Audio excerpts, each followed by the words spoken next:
Hi guys, it's Kelly, and I wanted to do my video on puzzles. So occupations have meaning and value to the person or patient, and so for me, puzzles remind me of a lot of my childhood when I was younger, and me and my siblings would do them all the time, especially during the summer when there was really nothing to do. Puzzles were always there for us. If we were bored, as well as when we went over to my grandparents' house, it was something that we always did together with my grandparents. So that's it was always a fun activity, especially, when we did them together, or sometimes we would do them separately and race to see who would do who would complete the puzzle first.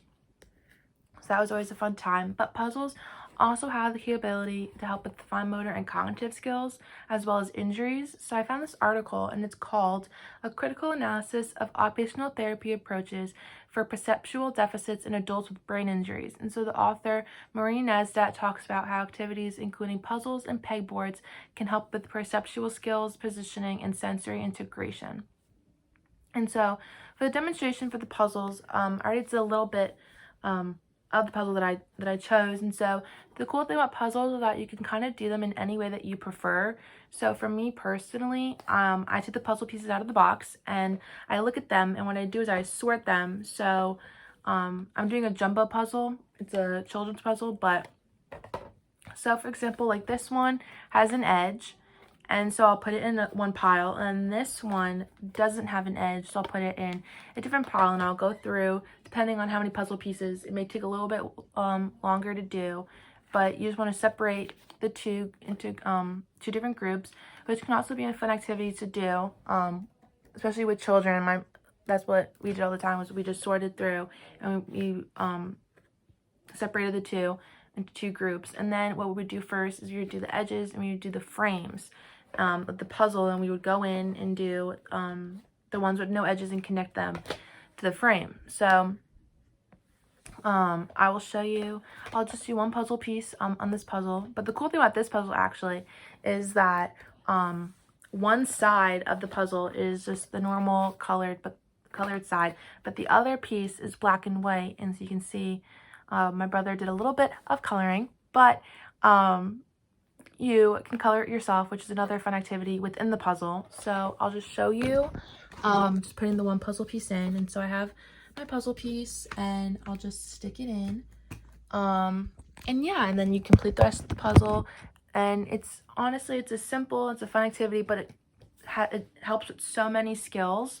So it's a fun activity.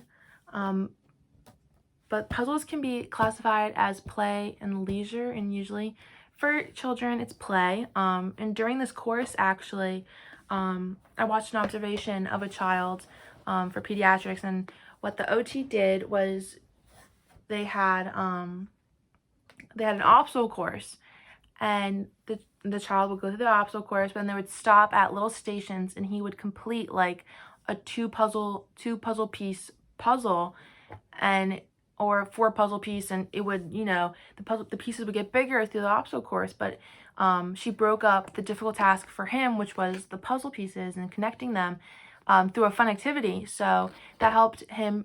She said it helped him more. He was more motivated, and he enjoyed the activity more with the obstacle course included. So some functions and client factors include mental and sensory functions. So mental functions include higher level cognitive skills like judgment, memory, and attention. And then sensory functions include visual and body position. So you want to make sure that you're comfortable when you do the puzzle, so you don't get any like back pain or neck pain if you're looking down or if you're reaching too far.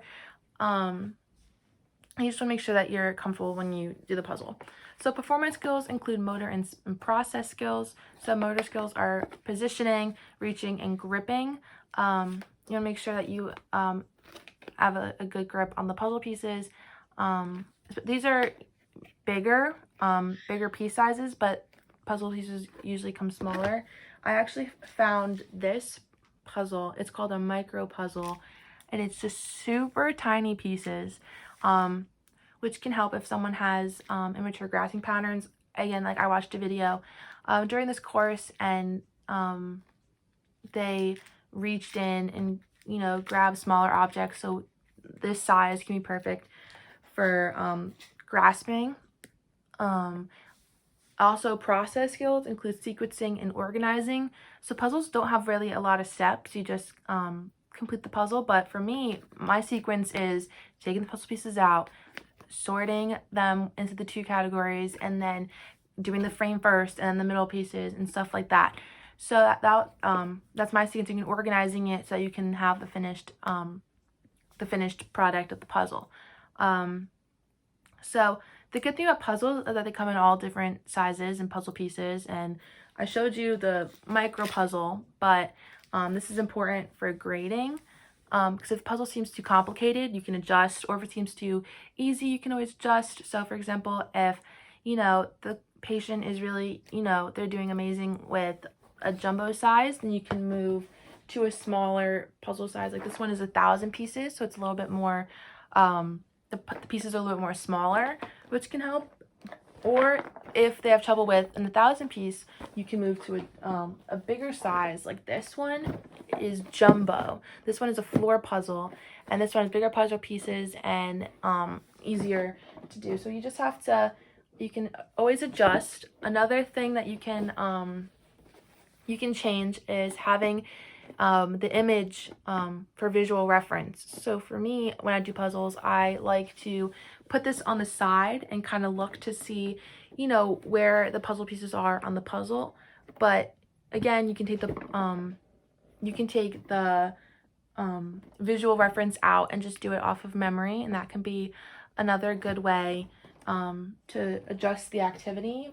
You can also do it in a different environment. You can do it with people, you can do it solo, you can do it with a group, any way that you wanted to do the puzzle. I know for me, when I did it with my siblings, we always communicated on who had this piece, or did someone have a piece that looked similar to the area they were working on, or who would put the last puzzle piece in. That was always something that we communicated about, which is important to do when you're working with other people. So I hope that this video kind of taught you a little bit more about puzzles and the skills that come with it. I hope you guys have a great rest of your summer. Stay safe, enjoy yourselves. All right, thank you, bye-bye.